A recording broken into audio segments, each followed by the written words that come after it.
आज के इस चर्चा में हम एक ऐसी दुनिया की गहराई में उतरेंगे जिसे हमारा समाज अक्सर या तो पूरी तरह से अनदेखा कर देता है या फिर मतलब उसे बहुत ही गलत नजरिए से देखता है। बिल्कुल। और ये अनदेखा करना या गलत समझना एक बहुत बड़ी समस्या है। सही कहा। तो हम बात कर रहे हैं राजधानी दिल्ली के जीबी रोड के रेड लाइट एरिया के पीछे छिपी हुई इंसानी सच्चाई की। हमारे पास जो आज का विषय है वो एक बहुत ही प्रभावशाली स्क्रिप्ट के अंशों पर आधारित है जिसका नाम है shadows of GB road, the human reality behind the red light district. एक बहुत ही जरूरी और संवेदनशील दस्तावेज है ये। हाँ, इस पूरी चर्चा का हमारा मुख्य उद्देश्य उन भ्रांतियों को, उन गलत फहमियों को तोड़ना है जो समाज में, इस जगह और मतलब यहाँ काम करने वाली महिलाओं के बारे में गहराई तक फैली हुई हैं। हम अक्सर चीजों को सिर्फ उनके ऊपरी दिखावे से आंक लेते हैं। देखिए, वही सबसे बड़ी गलती होती है हमारी। एकदम सही। लेकिन आज का हमारा लक्ष्य उस दिखावे के पीछे की सच्ची और दर्दनाक कहानी को समझना है। चलिए इसको थोड़ा विस्तार से समझते हैं। ये कोई ऐसा विषय नहीं है जिसे सतह से छूकर छोड़ दिया जाए। बिल्कुल नहीं।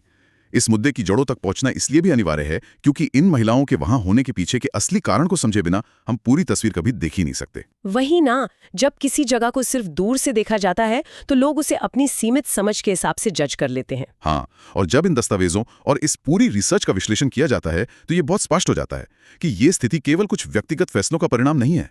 ये एक बहुत बड़े संगठित और शोषक सिस्टम का हिस्सा है। एक ऐसा सिस्टम जो दशकों से अपनी जड़ें जमाए हुए हैं। सही कहा। और मानवीय मजबूरियों का व्यापार कर रहा है। इस ढांचे को समझे बिना बाहर से टिप्पणी करना सिर्फ अज्ञानता को बढ़ावा देना है। तो चलिए सबसे पहले भ्रांतियों की बात करते हैं।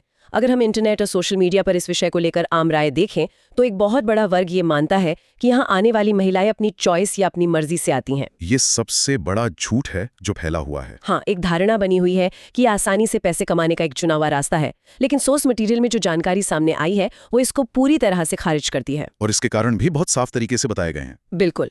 रिसर्च हमें 3 मुख्य कारण बताती है जो असल में इन महिलाओं को यहाँ तक पहुँचने पर मजबूर करते हैं। पहला है ह्यूमन ट्रैफिकिंग, यानी गांव और छोटे शहरों से युवतियों को भगाकर या नौकरी का झांसा देकर लाया जाना, जो कि बहुत ही आम बात है इस नेटवर्क में। और दूसरा कारण तो और भी दर्दनाक है, किसी बहुत करीबी रिश्तेदार, दोस्त या भरोसेमंद व्यक्ति द्वारा धोखा देना। अपने ही धोखा दे देते हैं। हाँ, और तीसरा कारण है बहुत ज्यादा आर्थिक तंगी, जहां भूखमरी और गहरी गरीबी इंसान के पास कोई और विकल्प ही नहीं छोड़ती। यहाँ जो सबसे दिलचस्प और ध्यान देने वाली बात है वो ये है कि इस पूरी प्रक्रिया में मर्जी या चॉइस की अवधारणा ही बेमानी है। एकदम सही। चुनाव तो हमेशा विकल्पों के बीच होता है ना।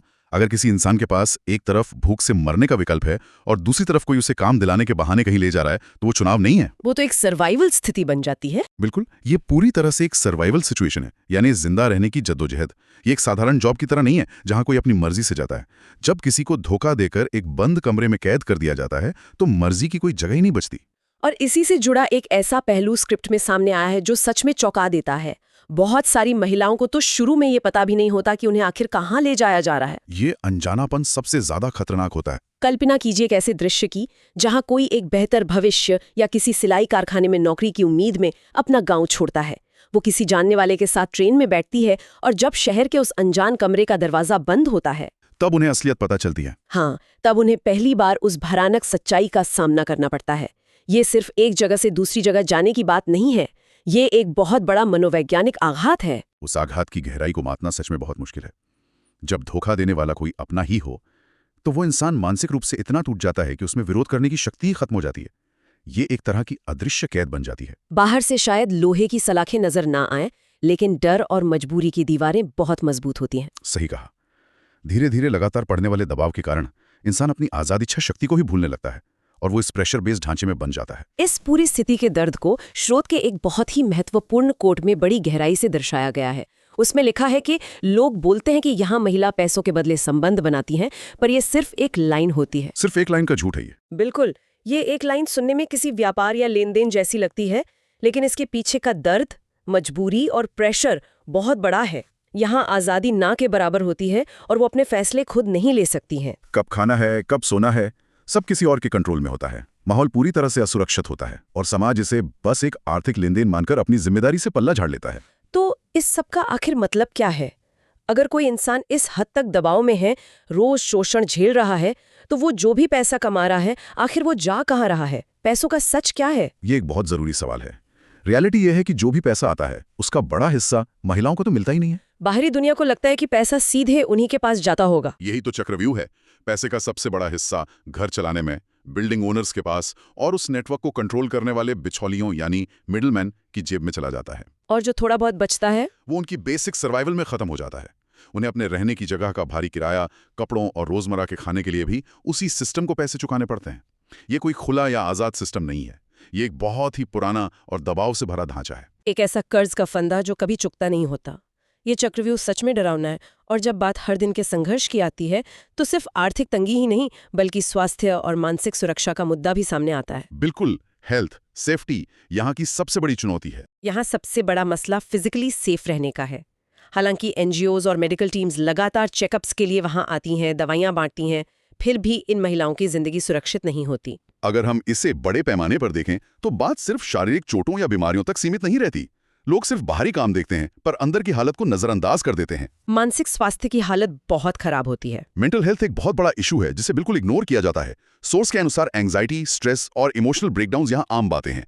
दिखने वाले शारीरिक खतरों से कहीं ज्यादा असर मानसिक स्वास्थ्य पर पड़ता है। हर पल एक अनजाने डर के साये में जीना इंसान के दिमाग पर बहुत असर डालता है। और इस असर को पोस्ट ट्रॉमेटिक स्ट्रेस डिसऑर्डर या पीटीएसडी कहते हैं। इसका इलाज किसी क्लिनिक की आम मुलाकात में नहीं हो सकता। उस मानसिक दबाव को बयां करना मुश्किल है, लेकिन इस घने अंधेरे में कुछ उम्मीद की किरण भी दिखती है हमारी चर्चा में।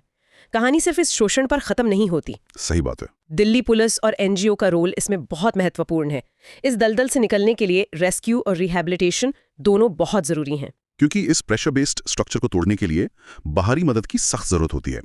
ये ढांचा कभी खुद से किसी को आजाद नहीं करेगा। स्रोत में इस बचाव अभियान के 4 मुख्य कदम बताए गए हैं। पहला है रेस्क्यू ऑपरेशंस, जहां उन्हें वहां से बाहर निकाला जाता है।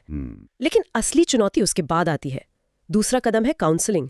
ये परामर्श वाला हिस्सा सबसे मुश्किल होता है। सालों के मानसिक आघात को दूर करने के लिए परामर्श की सख्त जरूरत होती है। बिल्कुल। फिर तीसरा कदम आता है सेफ होम्स यानी सुरक्षित आवास, एक ऐसी जगह जहां उन्हें दोबारा कोई डर ना हो। और चौथा सबसे अहम कदम है स्किल ट्रेनिंग और एजुकेशन। शिक्षा और कौशल विकास के बिना तो सब बेकार है। अगर उन्हें आर्थिक रूप से आत्मनिर्भर नहीं बनाया गया तो समाज उन्हें वापस उसी गरीबी और तंगी में धकेल सकता है। सही कहा। इन इंटरवेंशंस का परिणाम यह है कि हर साल काफी महिलाओं को यहाँ के नरक से निकाला जाता है और उन्हें नई जिंदगी के ऑप्शंस दिए जाते हैं। जमीनी स्तर पर बदलाव आ रहा है। पर एक दीवार अभी भी खड़ी है और वो दीवार है समाज का नजरिया। यहाँ पर कहानी सच में बहुत रोचक हो जाती है। हम बचाव की बात कर रहे हैं, लेकिन चर्चा को हमें समाज की गलती की तरफ मोड़ना होगा। समाज का रिएक्शन अक्सर बहुत गलत होता है। समाज इन महिलाओं को ही गलत समझ लेता है। ये हमारे समाज की सबसे बड़ी विडंबना है। सच्चाई ये है कि इन महिलाओं ने सबसे कम गलती की होती है। असली गलती उन हालातों की और उस सिस्टम की होती है जिसमें उन्हें धकेल दिया जाता है। फिर भी सारा दोष और कलंक उन्हीं पर थोप दिया जाता है। इसीलिए तो जागरूकता यानी अवेयरनेस की सबसे ज्यादा जरूरत है। ये समझना जरूरी है कि ये जगह लोगों की मर्जी से नहीं बल्कि एक शोषण करने वाले सिस्टम की वजह से बनी है। समाज को अपनी ये धारणा तोड़नी होगी कि ये कोई पसंद का काम है, ये अपराध है और वहां फंसी हुई महिलाएं इस अपराध की पीड़िताएं हैं। इस नजरिए को बदले बिना रिहैबिलिटेशन कभी पूरी तरह सफल नहीं हो पाएगा। और शायद इस बदलाव को लाने के लिए सरकार द्वारा रीडेवलपमेंट के प्लान्स चल रहे हैं। इसका एम सिर्फ पुरानी इमारतों को गिराना नहीं है बल्कि पुराने सिस्टम को तोड़ना और महिलाओं को सेफ रिहैबिलिटेशन देना है। ये एक फिजिकल स्ट्रक्चर को खत्म करने की कोशिश है। हाँ, हालांकि ये काम धीमा जरूर है पर जमीन पर हो रहा है। तो चलिए आज के इस गहरे विश्लेषण को समेटते हैं। पूरा सोर्स देखने के बाद सबसे बड़ा टेकअवे यही निकलता है कि अगर किसी को लगता है कि हाँ सिर्फ पैसे के बदले संबंध बनाए जाते हैं तो वो स्टोरी का सिर्फ 1% जानता है। सिर्फ 1%? 1%। बाकी 99% कहानी दर्द, प्रेशर और मजबूरी की होती है। इस विश्लेषण को सुनने का हमारा मकसद किसी को जज करना नहीं है बल्कि ये समझना है कि इंसानी जिंदगी कितनी कॉम्प्लेक्स होती है। बिल्कुल सही। इस जानकारी से हमारी सोच में एक संवेदनशीलता, एक एम्पैथी आनी चाहिए और इस सिस्टम को देखने का हमारा नजरिया बदलना चाहिए। ये एक बहुत ही महत्वपूर्ण सवाल खड़ा करता है। एक आखिरी विचार जिसे मैं यहाँ रखना चाहूंगा जो आगे की सोच है। हाँ, बताइए। सरकार के रीडेवलपमेंट प्लान से जीबी रोड का पुराना फिजिकल सिस्टम शायद आने वाले वक्त में टूट जाएगा, पर क्या समाज का नजरिया भी बदलेगा?